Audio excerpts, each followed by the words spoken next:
Pagi ini saya akan sharing, saya akan berbagi dengan saudara semua satu pengajaran firman Allah yang pagi ini saya berikan tema, saya berikan judul melampaui batasan.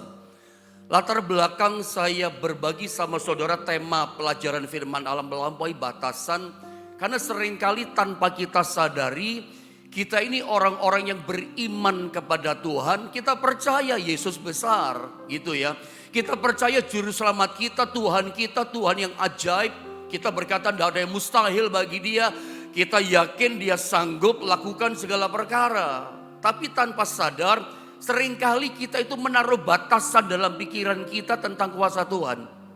Ketika kita sakit, dokter berkata nggak bisa sembuh. Lalu kita menaruh batasan, iya aku nggak bisa sembuh. Tanpa sadar kita seringkali taruh batasan-batasan, padahal Tuhan itu sanggup melakukan, sanggup menolong, sanggup menyembuhkan, sanggup memberikan rencana, sanggup memberkati kita. Itu melampaui jauh, melampaui batasan-batasan di pikiran kita. Message-nya sederhana, Anda jangan coba membatasi Tuhan dengan pikiranmu. Ya, sebab Tuhan ternyata kuasanya itu jauh lebih besar, jauh lebih tinggi dari batasan yang kita taruh di pikiran kita.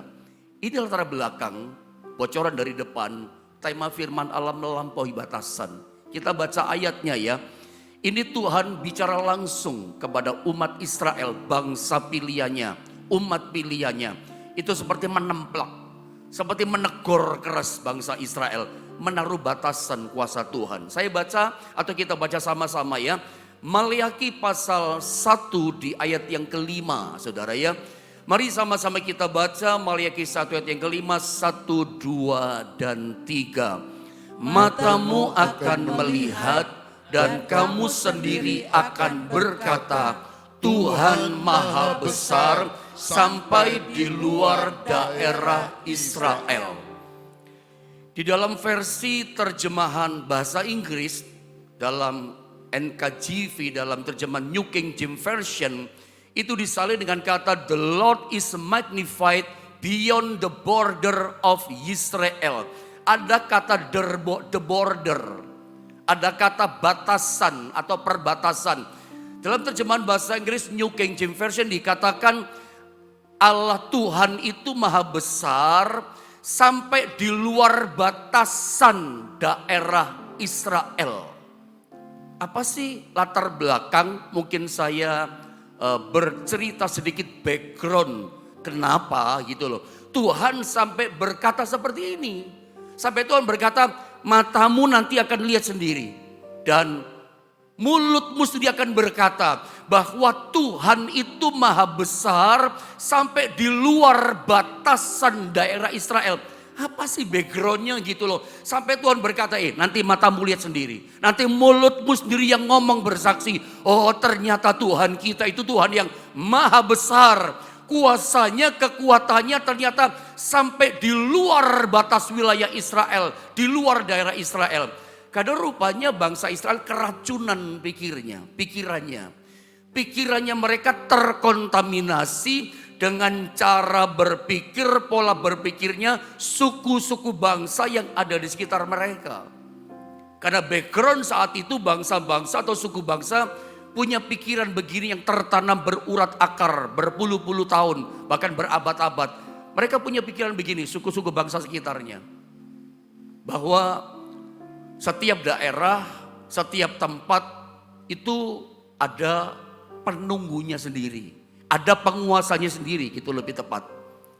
Gunung yang sepojok sebelah sana, oh itu penguasanya, penunggunya dewa ini. Oh tempat yang banyak pohon-pohonnya itu atau tempat yang datar yang di tengah itu penguasanya dewa ini. Yang jauh di sana itu oh penguasanya dewa ini. Jadi ini backgroundnya gitu kira-kira. Bahwa suku-suku bangsa yang ada di sekitar bangsa Israel itu punya keyakinan mempercayai setiap gunung, setiap tempat, setiap daerah itu ada penguasanya sendiri, ada yang punya kekuatan sendiri. Nah rupanya Israel itu kena racun. Pikirannya mereka meyakini juga, ternyata mempercayai juga pola pikirnya orang di sekitar mereka. Sehingga Tuhan tegur gitu. Rupanya mereka berpikir bahwa Tuhan Allah Israel yang besar, Yahweh yang hidup, yang besar kuasanya, itu hanya kuasanya ada di wilayah dalam Israel. Nanti kalau di luar batas wilayah Israel, mereka berpikir Tuhan kita gak berkuasa, Tuhan kita gak bisa tolong kita. Makanya Tuhan keras berkata, hei Israel umat pilihanku, nanti matamu sendiri akan melihat. Nanti mulutmu sendiri yang bersaksi ngomong, oh ternyata Tuhan kita maha besar. Sampai di luar batasan daerah Israel. Bukankah ini sama dengan sebuah cerita yang barangkali Anda pernah dengar. Bahwa di abad pertengahan dan ini berlangsung berabad-abad lamanya di Eropa. Terutama dipelopori oleh bangsa Portugal. Itu menganggap, mereka meyakini percaya bahwa bumi itu datar. Dianggap bumi cuma flat saja. Karena mereka berabad-abad lamanya bangsa Eropa terutama dipelopori sama Portugal. Mereka punya keyakinan kepercayaan bumi itu flat, bumi itu datar. Maka mereka meyakini sebuah moto yang berkata begini, nothing more beyond. Artinya adalah tidak ada sesuatu yang dilampaui lagi. Mereka percaya begini, karena bumi itu datar, jadi bagi mereka yang namanya bumi, yang namanya dunia itu hanya ada di sekitar lautan Mediterania saja. Tidak ada yang lebih luas lagi, hanya sekitar lautan Mediterania saja itu namanya dunia. Tidak ada lebih luas, jadi sempit ya bagi mereka, sekitar lautan mereka saja. Padahal Tuhan menciptakan dunia ini besar, luas sekali. Tapi mereka berpikir bahwa dunia, bumi, alam semesta itu hanya ada di sekitar lautan Mediterania saja, segitu saja. Makanya mereka punya moto begini, nothing more beyond. Tidak ada sesuatu yang dilampaui lagi. Ya cuman segini loh, bumi kecil ini loh. Makanya zaman itu, karena mereka menganggap bumi hanya sekitar lautan mereka saja, mereka tidak berani masa itu berlayar terlalu jauh ke tengah, gak berani. Karena mereka takut nanti kalau sampai di garis batasnya Cakrawala, mereka punya kepercayaan gini, nanti kapalnya mereka push jatuh ke bawah karena datar itu bumi. Takut mereka. Tidak ada di zaman itu pelaut berlayar terlalu jauh. Takut kena garis batas laut Cakrawala jatuh ke bawah.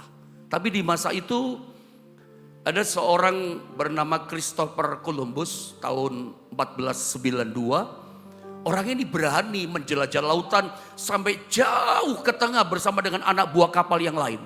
Dia penasaran, kayaknya satu orang ini gak mempercayai, masa iya sih bumi dunia cuman sempit seperti ini, cuman sekitar lautan Mediterania saja. Makanya dia berlayar jauh, ternyata gak jatuh-jatuh kapalnya. Dia makin berlayar jauh, ternyata di depan masih ada lagi, di depan masih ada lagi, terus berlayar. Sampai dari kejauhan Christopher Columbus menemukan sebuah daratan yang sangat luas dan dia beri nama benua Amerika.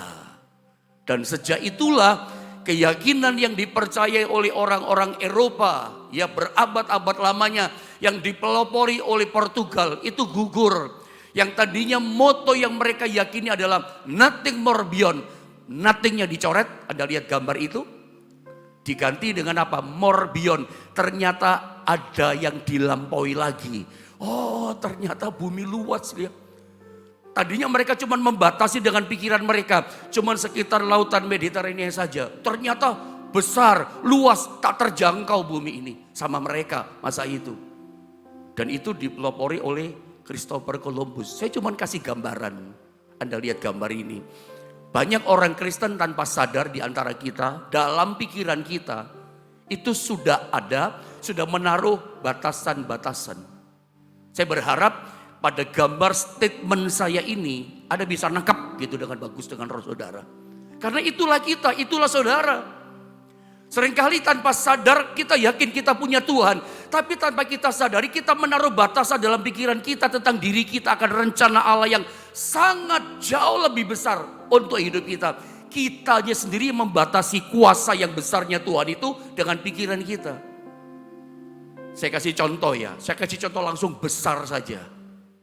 Biar ngeh saudara terbuka. Ada di antara saudara mungkin pengusaha berpikir, saya ini pengusaha 1 miliar. Tidak mungkin omset saya sampai 10 miliar. Itu berarti Anda menaruh batasan kan.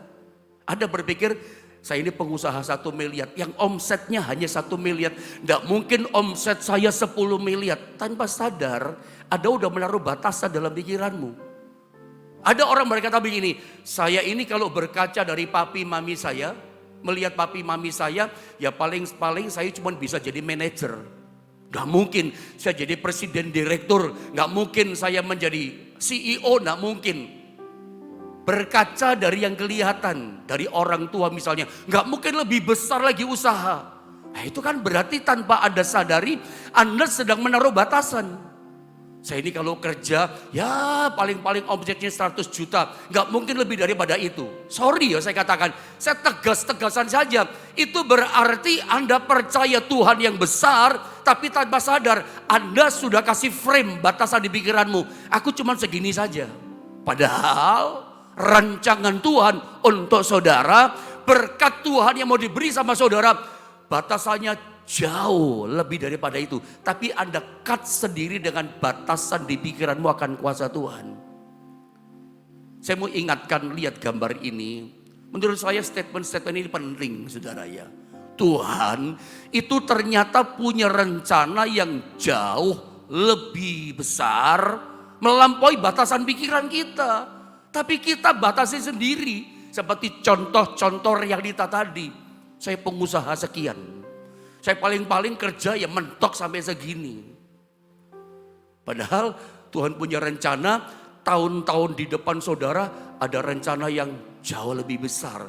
Dari hari-hari yang kita lewati, jangan-jangan itu hari ini Tuhan menyediakan sesuatu mujizat yang ajaib sama saudara. Tapi Anda sudah kasih batasan dulu gitu loh ceritanya. Seperti ayat tadi, saya mau balik lagi di ayat tadi, perhatikan. Tuhan menemplak bangsa Israel, dikatakan nanti matamu akan melihat dan kamu sendiri akan berkata, Tuhan maha besar sampai di luar daerah Israel. Saya ulang lagi dalam terjemahan King James, New King James Version dikatakan, the Lord is magnified beyond the border of Israel. Bahwa Tuhan itu maha besar ternyata sampai keluar dari batas Israel.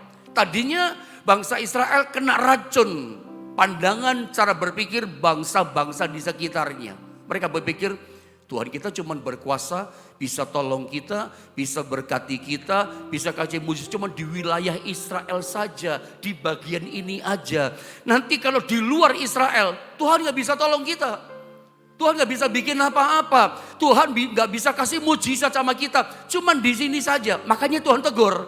Keras Tuhan berkata, nanti kamu akan melihat. Nanti mulutmu yang ngomong. Oh ternyata Tuhan kita maha besar ya. Gak dibatasi sama daerah ya. Gak dibatasi oleh keadaan ya. Gak dibatasi oleh situasi ya. Tuhan templak itu mereka. Nah ketika saya membaca ayat-ayat ini. Tuhan ingatkan saya sebuah kisah yang puluhan tahun yang lalu. Ketika awal-awal saya sekolah Alkitab. Ada satu kisah. Setiap kali saya membaca kisah ini gak ada damai sejahtera. Dalam pikiran saya salah waktu itu. Salah waktu itu ya. Kenapa saya gak sejahtera baca ayat ini. Kejadian 30. Karena saya berpikir gini. Ini kok berbau mistis ya. Kayak ada mistik-mistiknya gitu ya. Kisah tentang Yakub sama mertuanya Laban. Saya baca saja dulu ayatnya ya. Saya berharap kelihatan tulisan ayat ini ya. Kejadian 30 ayat 37 sampai 39. Saya baca ya, perhatikan baik-baik. Lalu Yakub mengambil dahan hijau, ya batang hijau dari pohon hawar, pohon badam dan pohon berangan. Dikupasnyalah dahan-dahan itu sehingga berbelang-belang sampai yang putihnya kelihatan, sampai kulit pohonnya kelihatan jadi putih. Jadi pohon hawar, pohon badam, pohon berangan, kulit dahannya dikelupas sampai kelihatan kulit pohonnya putih saja. 3 macam pohon dia dikupas. Lalu ayat 38 katakan begini, ia meletakkan dahan-dahan yang dikupasnya itu kulit pohon tadi dalam palungan. Apa itu palungan? Dan dalam tempat minum, jadi palungan adalah tempat minumnya kambing domba. Kemana kambing domba itu datang minum, sehingga tepat di depan kambing domba itu, adapun kambing domba itu suka berkelamin, suka kawin pada waktu datang minum. Perhatikan di 39, ini yang saya katakan kayak berbau mistik ya. Saya dulu merasa aneh baca Kejadian 30 ayat 39 ini.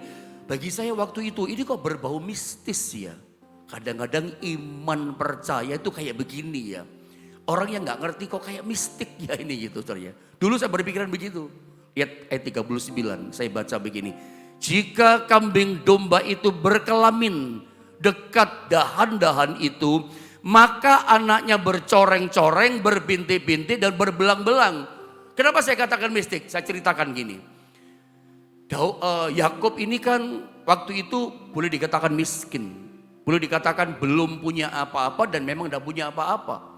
Dia kerja berpuluh-puluh tahun sama mertuanya Laban yang adalah pamannya. Itu ditipu terus gitu. Kerja itu kayak kerja bakti dia. Nggak dapat upah. Upahnya adalah istri yang dia dapat. 7 tahun kerja pertama. Orang kalau kerja 7 tahun itu sudah banyak yang didapat. Apalagi Anda pengusaha besar. Anda kerjaan omset besar. 7 tahun itu panjang loh. Anda udah dapat banyak hal itu. Tapi Yakub tidak. Dia berpikir dia akan kerja dapat upah, dapat gaji, dapat pemasukan omset yang banyak. Tetapi gak dapat apa-apa, cuma dapat istri. Itu pun istri yang tidak dikehendaki. Karena dia kerja 7 tahun rela mau dapat Rachel. Tapi yang dikasih Lea, si kakaknya yang pertama. Dia protes sama mertuanya, bapak mertua, papa mertua.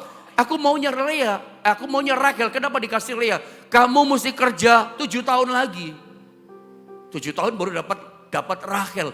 Hampir 14 tahun lebih kerja, gak dapat apa-apa. Cuma dapat pasangan hidup, dapat anak-anak. Harta gak punya, miskin dia. Sampai satu kali dia mendapatkan kuncinya. Sampai satu kali dia mendapatkan satu rahasia yang luar biasa. Ketika dia gembalakan kambing domba, entah bagaimana ceritanya, dia potong dahan pohon, pohon hawar, pohon badam, pohon berangan, dia potong, kulit pohonnya dia kupas.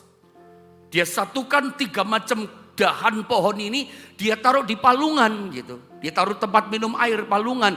Nah ketika domba datang minum, dia suka perhatikan itu sih ya. Begitu domba minum, setelah minum berkelamin. Lalu dia pikir gini, oh kasih itu yang namanya kulit-kulit pohon yang dicampur tadi. Kayaknya getahnya jadi berbelang-belang, bercoreng-coreng. Getah 3 pohon bercampur tadi ada macam-macam warna berbelang-belang, bercoreng-coreng.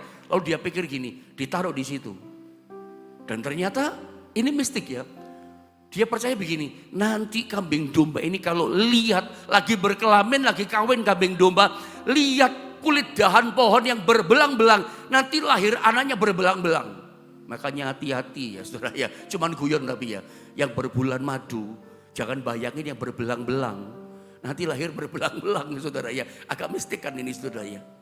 Dia dengan iman percaya pede banget, dia datang menghadap bikin perjanjian sama mertuanya si Papa Laban. Papa mertua Laban, kita bikin perjanjian bisa nggak? Bisa, perjanjian apa? Kata si Laban.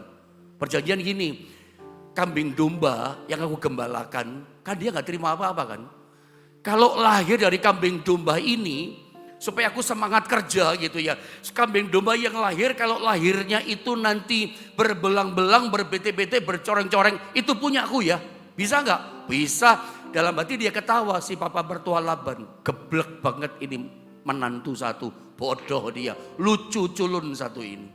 Karena bagi Laban begini. Kambing dombaku semua yang aku punya itu polos semua.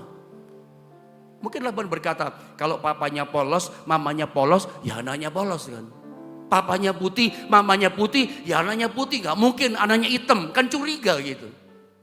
Laban berkata, geblek banget ini si menantu satu ini. Setuju, deal. Kalau sekarang bikin perjanjian, tekan kontrak, ada materi tanda tangan. Plek, tap jempol jari. Sorry. Setuju, deal, setuju. Betul saudara ya. Begitu dia sudah ketemu rahasianya, kuncinya untuk mengalami keberhasilan dalam hidupnya. Dia mulai potong dahan itu banyak. Dia taruh di dekat palungan.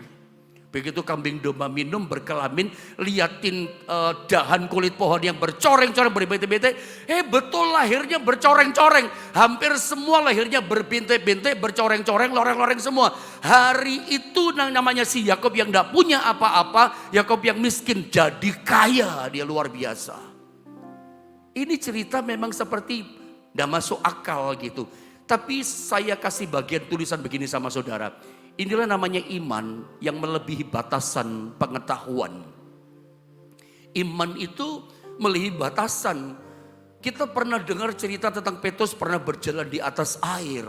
Ketika Yesus datang berjalan di atas air, Petrus salah satu murid Yesus yang berkata, jika benar itu adalah Engkau Tuhan, suruh aku berjalan di atas air. Tapi dia nggak langsung melangkah, tunggu instruksi firman dilepaskan sama Yesus. Yesus berkata, Petrus, Peter, come on, datanglah. Ada firman yang datang. Baru yang namanya Petrus melangkahkan kaki di air. Dan dia sanggup dan bisa berjalan di atas air yang bergelombang dan angin yang menderu. Seperti Yesus jalan di atas air, dia sama dengan Yesus berjalan di atas air. Berarti imannya memang seirah sama dengan Yesus saat itu. Iman itu dia bekerja melebihi batasan pengetahuan. 5 roti 2 ikan dipecah-pecahkan bisa kasih makan 5.000 laki-laki. Itu kan di luar pengetahuan, di luar pemikiran logika. Saya cuma mau ingatkan bahwa Yesus Tuhan yang kita sembah itu gak terbatas kuasanya. Makanya jangan pernah ada batasi. Oh saya ini pengusaha 100 juta omsetnya. Padahal Tuhan bisa berkati saudara jauh lebih besar daripada itu. Jangan-jangan hari ini dia mau bikin itu sama saudara. Tapi Anda suka memframe Tuhan dengan batasan pikiran saudara. Belajar dari firman Allah ini. Jangan batasi Tuhan. Ya. Nah sebelum kita bicara lebih jauh, bagaimana caranya, saudara, bagaimana caranya kita itu bisa mengalami perkara-perkara seperti ini. Ada suka di pelajaran pengajaran firman untuk anak-anak muda. Memang harus punya keinginan. Kenapa sih Yakub bisa mengalami ini? Karena dia punya keinginan. Dia punya mimpi. Ya, orang kalau nggak punya mimpi ya, dia nggak mungkin bergerak berjalan lebih jauh lagi. Seperti Christopher Columbus. Christopher Columbus kalau dia nggak punya mimpi yang besar, nggak punya keinginan yang besar, dia berpikir dunia ini pasti luas. Dia nggak akan pernah bergerak maju dan tidak pernah diketemukan orang tahu bahwa dunia ternyata ini bulat bukan datar gitu. Nggak ada penemuan baru. Ternyata ada banyak batasan-batasan yang jauh lagi. Di luar batas dia bekerja. Nah itu mesti punya mimpi. Tanpa mimpi, tanpa keinginan nggak bisa. Apa sih mimpi itu? Sebelum kita bicara lebih jauh maksudnya. Apa sih mimpi? Saya pernah baca dalam KBBI, Kamus Besar Bahasa Indonesia. Mimpi itu adalah artinya begini. Kira-kira begini artinya. Sesuatu yang sangat kita inginkan. Itu namanya mimpi. Sampai yang kita inginkan menguasai seluruh panca indera kita. Sampai mimpi yang kita inginkan kita menguasai seluruh hidup kita, pikiran kita. Tidur terbayang-bayang keinginan kita. Makan terbayang-bayang yang kita inginkan. Terbayang-bayang sama mimpi, cita-cita, keinginan kita itu. Semuanya terbayang-bayang. Itu namanya mimpi. Kalau tidak punya mimpi nggak bisa. Ada ya satu ayat, kalau nggak salah dalam Yohanes pasal 15. Itu ayat keberapa ya? Alkitab berkata begini, ayat ke-5 atau ayat ke-7. Nanti tolong multimedia dicarikan ya. Yohanes 15 kalau nggak salah 5 atau ayat ke-7 berkata gini. Kalau kamu tinggal di dalam aku dan firmanku, ya ini ayat 7 ternyata ya. Nah ini dia maksud saya. Terima kasih ya multimedia. Lihat ayat 7. Coba kita sama-sama baca dong ayat ini. Yohanes 15 ayat 7 saudara. Mari Bapak Ibu Saudara sama-sama baca keras. 2, 3. Jikalau kamu tinggal di dalam aku dan firmanku tinggal di dalam kamu, mintalah apa saja yang kamu kehendaki dan kamu akan menerimanya. Garis bawahi kata mintalah, kata Yesus, kata Tuhan, apa saja yang kamu kehendaki. Kata kehendaki dalam terjemahan versi bahasa Inggris yang lain pakai kata desire. Desire adalah sesuatu yang kita inginkan. Mintalah apa saja yang kamu desire, kamu inginkan. Dan kamu akan menerimanya. Kita bisa menerima sesuatu dari Tuhan kalau kita punya keinginan, punya mimpi, punya sesuatu yang sangat kita inginkan. Kalau gak punya keinginan, saya jamin Anda tidak menerima apa-apa dari Tuhan. Sebab kalau Anda gak punya keinginan, Anda tidak akan minta sama Tuhan. Kalau Anda tidak punya keinginan, saya pastikan Anda tidak mengimani apa yang Anda inginkan. Bagaimana bisa bergerak maju? Bagaimana bisa mengalami perkara-perkara yang melampaui batasan, keterbatasan kita? Gak punya keinginan. Ya dari dulu ya flat saja begini. Sampai kita bosan, sampai kita bertanya kepada diri kita sendiri. Kok hidupku gini-gini aja ya? Kok bisnisku, kerjaanku, keuanganku gini-gini aja ya? Iyalah, Anda gak punya mimpi kok. Anda gak punya keinginan kok. Desire itu penting. Yakub, dia akan terus gak punya terus hidupnya kalau dia gak punya keinginan. Kalau dia tidak mengajukan desire-nya, kehendaknya, keinginannya kepada papa mertua. Ya gitu aja keluarganya, ya gitu aja anak-anaknya. Tidak ada sesuatu yang melampaui batasan lagi. Tidak punya mimpi kok. Permisi bicara. Yang punya mimpi, keinginan bukan hanya orang muda saja. Keluarga muda saja. Pebisnis, pekerja muda saja. Bagaimana dengan kita orang tua? Misalnya udah 75 tahun. 76 tahun dan seterusnya. Apa Anda gak usah punya mimpi? Harus punya mimpi hidup. Saya cerita sedikit ya. Saya dulu pernah pelayanan di beberapa tempat, jadi pengerja di beberapa kota. Saya nggak cerita tempatnya ya. Di salah satu tempat saya jadi pengerja, saya itu tertarik dalam arti penasaran ya. Penasaran gitu, saya dalam arti saya kagum gitu maksudnya. Dengan seorang tante, seorang encim yang mungkin waktu itu umur 75 tahun atau 76 tahun. Encim yang satu ini, tante yang satu ini beda sama yang lain. Meskipun sudah usia 75-76 gitu ya. Semangat, bergairah. Tepuk tangannya orang muda kalau tepuk tangan sambil nari-nari. Soal gini, itu 76 tahun loh sukacita. Saya cuma berpikir kalau saya memimpin pujian di gereja itu. Karena saya juga WL juga di gereja itu waktu itu. Main musik juga, saya lihat. Beda banget yang jam satu ini. Nyanyi bergairah, ibadahnya jarang bolong. Kelihatan semangat hidup, di usia tua semangat hidup. Saya pernah ketika kunjungin di rumahnya, disuruh besuk sama gembala, saya pernah bertanya, tante, saya ini lihat tante ini beda, semangat banget di usia sudah kayak gini. Apa sih rahasianya? Dia katakan gini, karena tante meskipun udah usia 75 atau 76 gitu, tante tetap semangat karena tante itu punya mimpi. Saya kaget. Orang 75 tahun si Encim ini bisa ngomong, tante ini punya mimpi, punya keinginan banget gitu. Loh, keinginannya apa? Saya pikir uang yang banyak, bangun enggak. Keinginan tante untuk anak-anak tante, mantu tante jadi orang yang berhasil. Tante punya keinginan, punya mimpi lihat cucu-cucunya tante itu tumbuh besar jadi orang-orang berprestasi. Makanya tiap hari tante doakan anak mantu usahanya supaya sukses. Tante doakan cucu-cucunya tante sekolahnya supaya pandai berprestasi. Loh, itu mimpi loh. Jadi jangan ngomong gini, saya gak punya mimpi. Meskipun udah tua Anda mesti punya mimpi. Kalau Anda gak punya mimpi, hidup gak punya keinginan, boring nanti Anda. Orang kalau gak punya tujuan hidup bosen loh. Bangun tidur, capek saya, males saya. Ya boring lah, mau ngapain gak tahu, gak punya tujuan. Coba kalau ada punya mimpi keinginan, bangun pagi meskipun sudah tua, doa buat anak-anak, doa buat menantu, doa buat cucu. Berkati mereka Tuhan, pakai mereka Tuhan, urapi mereka Tuhan. Itu mimpi. Kalau enggak ada kemajuan. Ya cuman gini-gini aja. Hidup kita gak ada tujuan, gak ada arti. Coba Anda pergi ke mall, gak ada tujuan. Nanti muter sampai 13 kali gak ngapa-ngapain. Roboh nanti mallnya kayak tembok Jericho, saudara. Bosan, coba ada punya tujuan. Mau ke sini, beli ini, jelaskan. Tek, selesai balik. Jelas punya tujuan kok. Abraham, coba, mungkin ini ayat yang terakhir kali ya. Coba lihat tentang Abraham, saudara. Kejadian 15 ayat 5 sampai 6. Di ayat yang ke-1 dalam Kejadian 15 saya cerita sedikit. Tuhan datang sama Abraham. Tuhan berkata begini, Abraham, Akulah perisaimu, dan kata Tuhan janjinya, upahmu sangat besar. Ketika Tuhan bicara tentang upah sama Abraham, buat apa upah Tuhan? Aku udah punya anak, yang mewarisi semua adalah hambaku orang Damsyik itu Eliezer. Bukan, kata Tuhan, kamu punya anak. Tapi Abraham udah lontor imannya. Makanya Tuhan berkata di ayat yang kelima ini.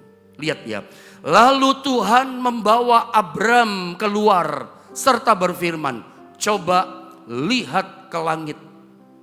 Hitunglah bintang-bintang. Jika engkau dapat menghitungnya, maka firman-Nya kepadanya, demikianlah banyaknya nanti keturunanmu. Ini iman yang datang karena melihat. Sama dengan Yakub tadi. Melihat coreng-coreng anaknya. Lanjut, lalu dikatakan percayalah Abram kepada Tuhan setelah melihat bintang-bintang, maka Tuhan memperhitungkan kepercayaannya itu. Hal itu dikatakan kepadanya sebagai kebenaran. Setiap iman kita dihitung sama Tuhan, dihitung sebagai ini benar kamu, dapat upahnya. Ketika Abram lemah, bagaimana cara Tuhan membangkitkan imannya, membangkitkan harapannya, membangkitkan keinginannya untuk melahirkan generasi ilahi dari Tuhan. Disuruh keluar kamu dari kemahmu. Karena dilihat cuma seputar kemah saja. Batasannya dilihat kemah saja. Lihat tembok lagi, lihat itu lagi. Terbatas yang dilihat. Tuhan katakan apa? Keluar dari kemahmu. Keluar kamu dari keterbatasan pemikiranmu. Sekarang lihat ke langit. Abraham lihat, wih luas langit. Langit kan ciptaan Tuhan, kan besar. Hitung bintang Abraham.